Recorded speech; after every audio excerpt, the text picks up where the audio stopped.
Hello, everyone, and welcome back to the Toffee Blues YouTube channel, your source for all things Everton. Delighted to say I'm joined again by Mike Richards from the Unholy Trinity podcast.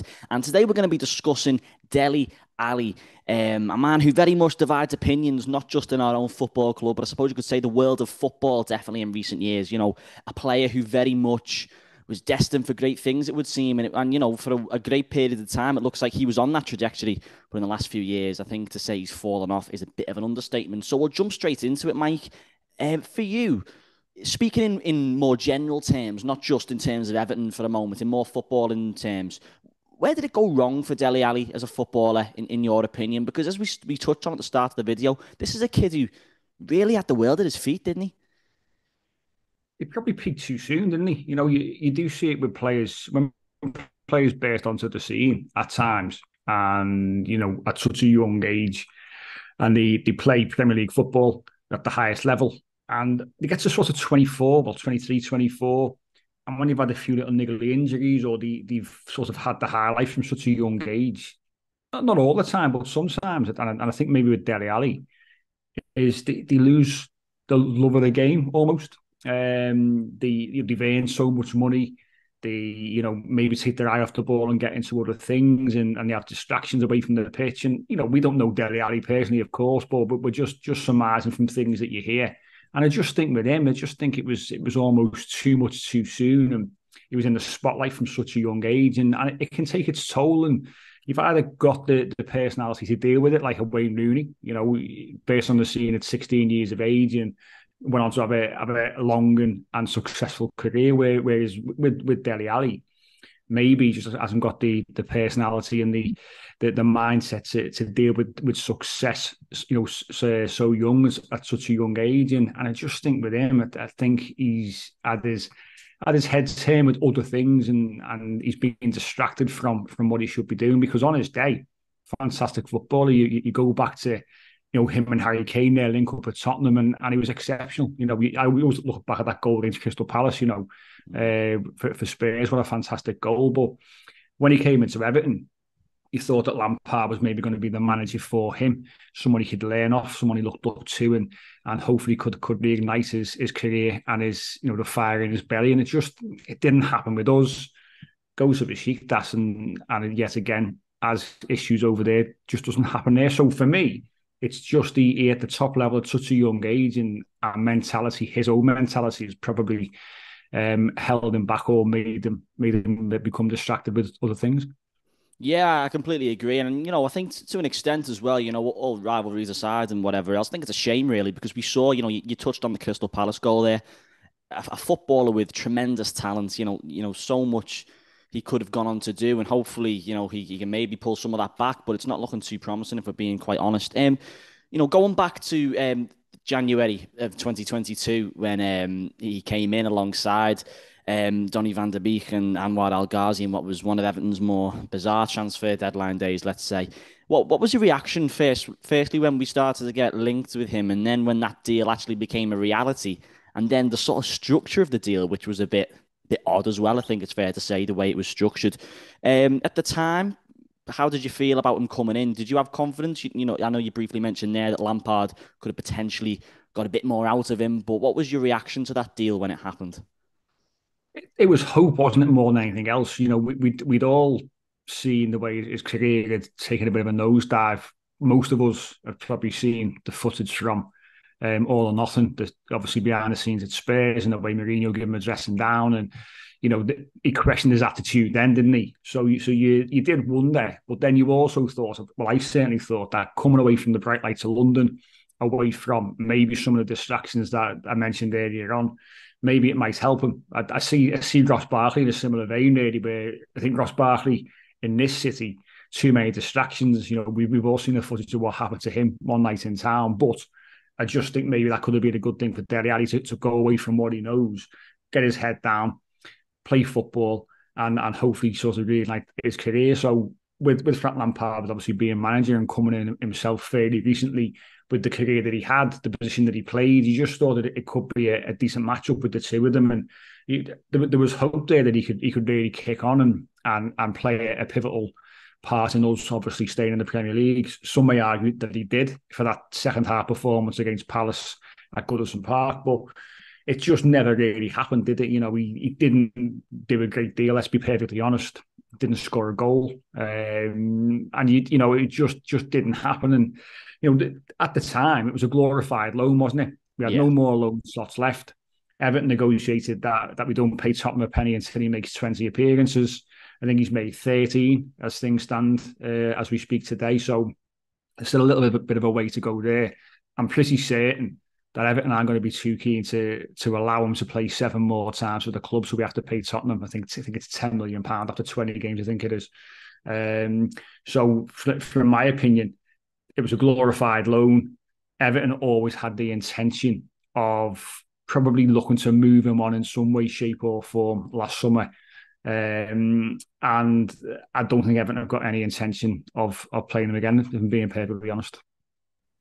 Yeah, it's not looking that way. You wouldn't have thought so, especially on the back of some of the things that we read and seen towards the end of his time at Besiktas. Anyway, that didn't make for too good reading. You mentioned there the second half against Palace, where that was probably his best 45 minutes in a blue shirt, really. But apart from that, you struggle to think of when he really made some impactful displays or really did anything of note. The fact that the first thing that comes to my mind after that is 2 goals against Blackpool in a preseason friendly sort of tells you everything you need to know. It's not been great for him, and it's a shame. I know at the start of last season, he changed his squad number to number 20, and you thought that maybe they were prepared to give him a bit of a go. But as you quite rightly said, I think they were quite keen to cut the cloth, really. £10 million to be paid to Spurs if he made a certain amount of appearances. It's sad, but it is what it is. That's the sort of money that Everton can't really just be throwing around in the predicament that we find ourselves in. So obviously you went going to Besiktas. Hasn't really worked out for him there. Of course, he got a couple of goals, but in that league, it could be argued that it's a lot easier to do than the Premier League. What did you sort of make of when towards the end of his time in Besiktas, some of the comments that were coming out from the director of football and the managers of the club about his attitude, his performances? It just, I suppose, was that the final nail in the coffin for you that, there's definitely no way back for him at Everton or maybe in English football again after that? Yeah, I'd say so. I mean, when you go over to Turkey, a lad of his, as we said before, his ability. He's still only a young kid. 27 years of age. He's not that hasn't even hit his prime yet. Yeah. But he goes over to Turkey, only makes 13 appearances. As you said, Dan, scored a couple of goals. Didn't feature heavily. Obviously, his season was cut prematurely short because of a hip injury, which I think he's had surgery on, and he is recovering from. I mean, it just seems to all sort of the stars aligned to end his time there, didn't it? It was a good few weeks before the season was actually over, and the report about his poor attitude that came out from the club probably weren't a surprise. As I say, we've seen footage from when he was at Spurs.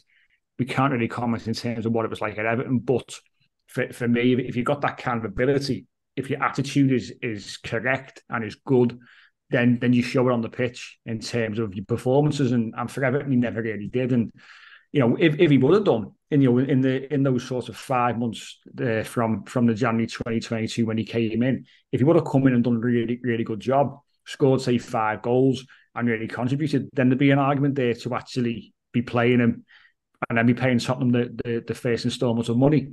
But there's literally no argument whatsoever now. As you say, he's gone away to Turkey. The reports near the back end of his time there weren't great.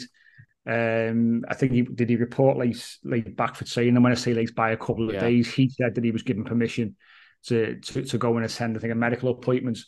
The club denied that. So I just think, if you can't go over to Turkey and have a good time and things in terms of goal contributions, whether it's goals or assists, and really, really sort of show what you're all about, then there's got to be concerns with coming back over to England and continuing your career in the Premier League. Whether a club in the Championship want to take a punt on him, whether he wants to play in the Championship, he could retire tomorrow with the money that he's earned anyway. But he's gone away yet again. He's taken his eye off the ball and he finds himself in a bit of limbo because I know Sean Dyche will probably have a look at him in pre-season, of course.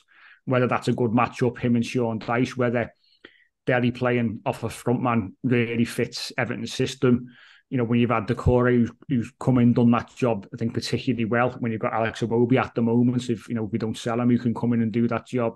I don't know. I just think that his time at the club is going to be up, and maybe his time in the Premier League is up as well. Maybe his time in football's up. It'll be a real shame. But a bit like David Bentley in a way, his career ended late 20s, didn't it? Just sort of earned the money, didn't really have a love for the game anymore, and that was that. But remains to be seen, but I'll be very, very surprised if we see him make any kind of appearances in the Premier League next season. Yeah, I have to agree. You mentioned the word shame there, and I completely go along with that player with so much ability, so much potential. And if we could maybe have even rediscovered even a fraction of the player that we saw at Spurs, he would have really helped us out, in that creativity department that we were so lacking in the last couple of seasons. So yeah, it is a shame. It's a shame that he seems to have just fell out of love with the game. Remains to be seen what's next for him. You mentioned there that Sean Dyche should probably have a look at him in pre-season. A couple of reports floating around on Twitter in the last couple of weeks that he might be prepared to see where he's up to, but I just can't see that with the financial element of it as well. And I think Dele Alli probably knows deep down his time's up at the club as well. Not to mention the fact that Everton just aren't going to be paying that kind of money to Tottenham for the player who is give us very, very little, to put it politely. So just finally, where do you see him going in the next 2-3 years? Then how do you predict that Dele Alli's career going? I know it's hard to do, but what is he, 27? You picked it out before. Where do you see him going next in the next couple of years? Retirement, maybe? Do you feel like that's a viable option, or do you think maybe he will make that drop down a league? What do you think might happen there? I think retirement for me would be the least surprising of the options on the table, to be honest with you.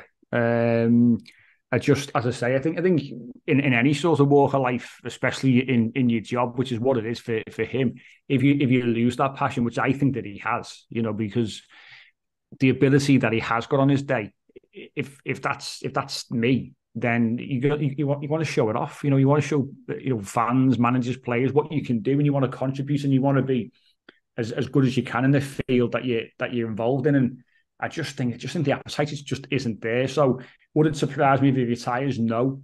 Obviously, if we move him on, it wouldn't surprise me if it was some kind of loan again, because who's going to want to come in, look at what he did last season at Besiktas, look at what he did in the 5 months he played for us for, and think, I want to go and spend £10 million on Dele Alli? No one, to be honest with you. So might be an option that Everton just sort of say, well, I think has he got another year left on his contract with us? I think I could be wrong there. I think so, yeah. I think it's 2024. His contract is up. So if that's the case, he hasn't got long left with us anyway. So do Everton just go, right, we'll cut all ties, we'll pay you off, and just end it there? But you've then got the situation in regards to Spurs as well, because obviously with the way his contract is worked, or the deal is worked out, are they going to want some kind of money for Dele Alli? Because in their head, I'm not sure how true it is or not.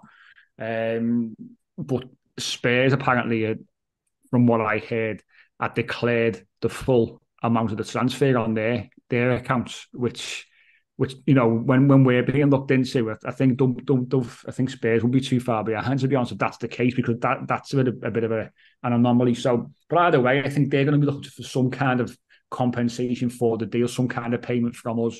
But I think it adds, well, one of three: retired, we end his contract and give him some kind of payoff, and he goes away as a free agent, or it'll be a loan. I can't see a club coming in and saying to us, have some money for Dele Alli on a permanent deal, because he just hasn't done anything for sort of 2 or 3 years at the highest level.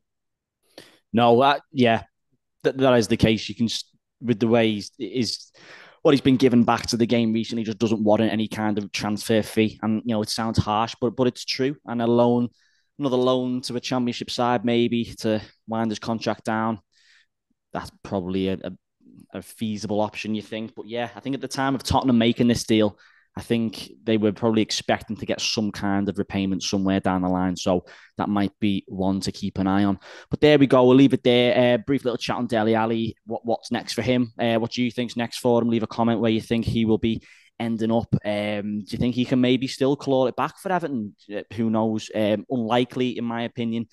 But yeah, be interesting to see what will happen with Dele Alli next. As I say, a player with a lot of potential, and it just hasn't worked out for him, unfortunately. But we'll leave it there. Massive thanks to Mike Richards for jumping on with us. Be sure to check out the Unholy Trinity podcast too. And be sure to like and subscribe to the Toffee Blues if you haven't done so already. So thanks for watching, everyone, and we'll speak to you next time.